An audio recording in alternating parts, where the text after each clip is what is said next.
क्या आपके भी कुंडली में काल सर्प योग है? तो ये वीडियो आपके लिए जीवन बदलने वाला साबित हो सकता है, क्योंकि 90% लोगों को यह बताया जा रहा है कि अगर आपकी कुंडली में काल सर्प योग है तो आपका जीवन बर्बाद है। लेकिन सच ये है कि ये योग संघर्ष के पश्चात सफलता देता है। आज मैं आपको बताऊंगा कि काल सर्प योग क्या है, इसके बारे में इतने चर्चाएं क्यों हो रही है, किन्हें इस प्रकार के योग से डरना चाहिए, अगर इस प्रकार के योग आपके कुंडली में भी दिख रहे हैं तो आपको क्या उपाय करने चाहिए। वीडियो को अंत तक अवश्य देखें, क्योंकि वीडियो के अंत में मैं आपको यह बताऊंगा हमारे देश के किन बड़ी हस्तियों के कुंडली में काल सर्प योग विराजमान होने के बाद भी उन्होंने अपने जीवन में सफलता प्राप्त की है। नमस्कार एवं हर हर महादेव साथियों, मैं एस्ट्रो प्रकाश झा स्वागत करता हूं आप सभी का आज के एक नए वीडियो में। मैं और मेरा परिवार लगभग 87 वर्षों से ज्योतिष्य परामर्श दे रहा है और अब तक हमारे परिवार ने लाखों कुंडलियां देखी है, लाखों लोगों को परामर्श दिया है। आज का टॉपिक है काल सर्प योग, एक ऐसा योग जिसके नाम पर आज सबसे ज्यादा डर फैलाया जा रहा है, सबसे ज्यादा लोगों को ठगा जा रहा है। लेकिन ज्योतिष्य डराने का नहीं, समझाने का विधा है। इसलिए आज के इस वीडियो में मैं आपको काल सर्प योग का संपूर्ण सच बताने वाला हूं। क्या होता है काल सर्प योग? जब भी कुंडली में राहु और केतु के एक तरफ सारे के सारे ग्रह मौजूद हों तो कुंडली में काल सर्प योग का निर्माण होता है। मतलब अगर आपकी कुंडली के एक तरफ सारे के सारे ग्रह हो और दूसरी तरफ कुंडली पूरी खाली हो, यानी एक भी ग्रह मौजूद नहीं हो, तो आपकी कुंडली में काल सर्प योग का निर्माण होता है। फॉर एन एग्जाम्पल, अगर आपकी कुंडली के 3rd हाउस में राहु मौजूद हो और 9th हाउस में केतु मौजूद और सारे के सारे ग्रह सूर्य, चंद्रमा, बुध, गुरु, शुक्र, शनि, मंगल, ये सारे ग्रह दूसरे, पहले, द्वादश, एकादश एवं दशम भाव में मौजूद हो, तो इस परिस्थिति में आपकी कुंडली में काल सर्प योग का निर्माण होता है। काल सर्प योग के कुल 12 प्रकार बताए जाते हैं। अनंत, कुलिक, वासुकी, शंखपाल, पद्म, महापद्म, तक्षक, कक्रोटक, शेषनाग, विषधर, ये सभी काल सर्प योग के प्रकार हैं। राहु के भाव में बैठने के अनुसार उसके काल सर्प योग का नाम दे दिया जाता है। अगर कहीं आपकी कुंडली में काल सर्प योग है और राहु की महादशा भी चल रही हो तो इस परिस्थिति में आपको सबसे अधिक डराया जाता है। लेकिन क्या आप जानते हैं कि हमारे शास्त्रों में काल सर्प योग का कहीं भी वर्णन नहीं मिलता है। अगर हम बृहत्पराशर होरा शास्त्र की बात करें, फल दीपिका की बात करें, जातक परिजात की बात करें या अन्य किसी भी ज्योतिष्य के प्रमुख पुस्तक की बात करें तो उसमें कहीं भी काल सर्प योग का वर्णन नहीं है। तब आपके मन में एक प्रश्न आ रहा होगा, अगर इन पुस्तकों में काल सर्प योग का वर्णन नहीं है तो ज्योतिषियों द्वारा सबसे अधिक इसे क्यों प्रसारित किया जाता है? दोस्तों, इसका प्रमुख कारण है डर, क्योंकि आप जितना अधिक डरेंगे उतना अधिक सामने वाला आपसे धनार्जन कर पाए। जब काल सर्प योग के प्रभाव की हम चर्चा करते हैं तो ज्योतिषियों द्वारा आपको बताया जाता है कि आपके करियर में देरी, शादी में रुकावट, अचानक आपके कार्यों में रुकावट देखने को मिलता है, जीवन में उतार चढ़ाव देखने को मिलती है, अंत समय में आपके कार्यों में रुकावट आ जाती है। ये सभी काल सर्प योग के लक्षण बताए जाते हैं। लेकिन आपको यह ध्यान रखना चाहिए कि जब भी कुंडली में राहु और केतु की एक तरफ ये सारे के सारे ग्रह मौजूद होंगे तो व्यक्ति के जीवन में संघर्ष के पश्चात ही सफलता मिलती है। आप कितना भी महंगा से महंगा उपाय करवा लें, लेकिन 35 वर्ष की उम्र पूर्ण होने से पहले आपको अपने जीवन में सफलता की प्राप्ति नहीं हो सकती।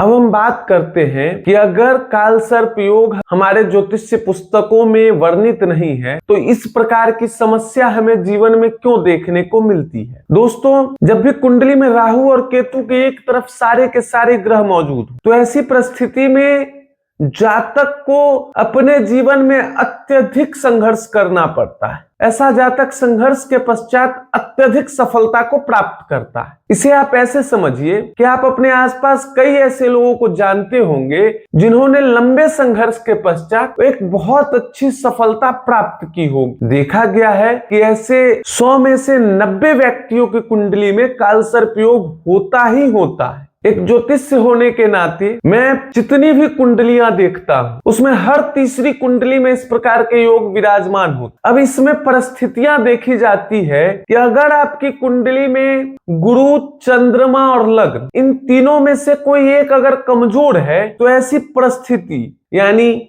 कार्यों में अड़चन आना, शादी में रुकावट होना, कैरियर में देरी होना, फाइनेंशियल क्राइसिस देखना अत्यधिक बढ़ जाता है। लेकिन अगर तीनों मौजूद हो और राहु और केतु के एक तरफ ये सारे के सारे ग्रह भी हो तो देखा गया है कि कमोवेश संघर्ष थोड़ा कम करना पड़ता है। दोस्तों, क्या आप जानते हैं कि हमारे देश के यशस्वी प्रधानमंत्री श्री नरेंद्र भाई मोदी के कुंडली में भी कालसर्प योग विराजमान है? तो क्या उन्होंने अपने जीवन में सफलता हासिल नहीं की? क्रिकेट के भगवान कहे जाने वाले सचिन तेंदुलकर के कुंडली में भी कालसर्प योग विराजमान है। तो क्या उन्होंने क्रिकेट के जगत में नाम नहीं कमाया? स्वर कोकिला कही जाने वाली श्रद्धेय लता मंगेशकर जी की कुंडली में भी कालसर्प योग विराजमान है। तो क्या वो संगीत जगत में सरस्वती के नाम से नहीं जानी गई? ऐसे अनेकों उदाहरण हैं जिनकी कुंडली में कालसर्प योग विराजमान होने के बाद भी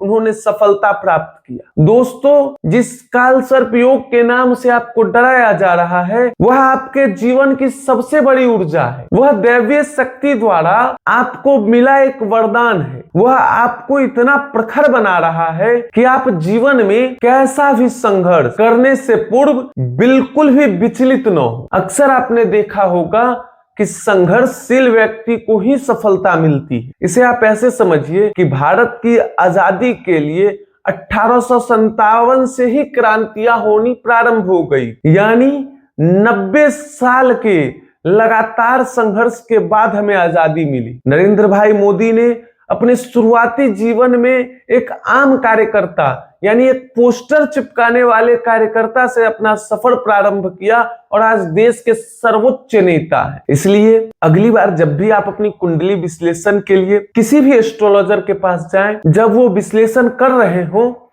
और अगर आपको वो कालसर्प योग से डराने की कोशिश करे तो आप उनसे दूरी बनाना ही उचित समझे। अब बात करते हैं कि अगर आपकी कुंडली में भी राहु और केतु के एक तरफ सारे के सारे ग्रह मौजूद हो तो अपने जीवन में संघर्ष को कम करने के लिए आपको क्या उपाय करने चाहिए? दोस्तों, मेरे द्वारा शोध के पश्चात कई लोगों को ये उपाय देने के पश्चात मैं आपको भी यह उपाय बता रहा हूं और ये बहुत ही सटीक कार्य करता है। आपको करना क्या है कि अपना वजन करवाना है, जितना भी आपका वजन हो। मान लीजिए कि आपका वजन 70 किलो है तो आपको 70 ग्राम का एक चांदी का कड़ा बनवाना चाहिए और उसे रविवार के दिन अपने दाहिने हाथ में धारण अवश्य करना चाहिए। अब मान लीजिए आपका वजन 50 किलो है तो आपको 50 ग्राम का एक चांदी का कड़ा बनवाकर अपने दाहिने हाथ में धारण अवश्य करना चाहिए। स्त्रियों को पायल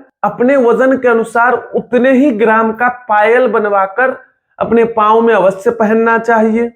मान लीजिए किन्हीं स्त्री का वजन 45 किलो है तो उनको 45 ग्राम का पायल अपने पांव में अवश्य पहनना चाहिए और साथ ही साथ अपने वजन के 3 गुना ग्राम का चांदी का कमरबंद बनवाकर धारण अवश्य करना चाहिए। इस एकमात्र उपाय को करने से आपके जीवन में कालसर्प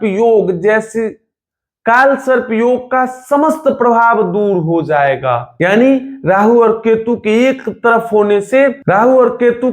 सारे के सारे ग्रह होने का जो निगेटिव प्रभाव आपको देखने को मिल रहा है यह 90% तक कम हो जाएगा। यह वीडियो आपको कैसा लगा कमेंट में अवश्य बताएं और अगर आपकी भी कुंडली में राहु और केतु के एक तरफ सारे के सारे ग्रह मौजूद हैं तो आप कमेंट में राहु किस भाव में है यह अवश्य लिखें और अगर आप पर्सनल कंसल्टेशन लेना चाहते हैं तो डिस्क्रिप्शन में हमारा व्हाट्सएप नंबर है, आप उस पे मैसेज कर सकते हैं। एक बहुत मामूली सा सेवा शुल्क के साथ आप अपनी कुंडली का संपूर्ण विश्लेषण करवा सकते हैं और समझ सकते हैं कि दैवीय शक्ति द्वारा आपका जन्म किस कार्य को सिद्ध करने के लिए हुआ है और किन माध्यमों से करने के लिए हुआ है। हर हर महादेव।